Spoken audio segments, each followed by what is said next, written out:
આ સાહેબ નથી કોઈ નદી કે ડેમ, આ છે સોરઠનો ખેડ વિસ્તાર. આ ધરતીપુત્રોના ખેતરો છે. તેમની મહેનત રંગ લાવે તે પહેલા કુદરતના કહેરમાં ડૂબી ગઈ. નથી વાત આ એક વર્ષની સાહેબ, આ તો અનેક વર્ષોથી ઘેડ ઘા ખમી રહ્યું છે. ઘેડ એટલે કોઈ એક ગામ નથી, 107 ગામનો એક વિસ્તાર એટલે અમારું ઘેડ. ઓજતથી લઈ ભાદર સુધી બધી નદીના પાણીના ઘા ખાઈ મોટું થયેલ એટલે અમારું ઘેડ.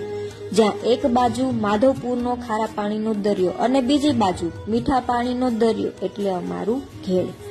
આ તો કુદરતનો કહર છે સાહેબ. આજ નહીં તો કાલ સારા દિવસો આવશે, તેની વાટે વર્ષોથી રાહ જોઈ રહ્યું છે. એ છે અમારું ઘેડ.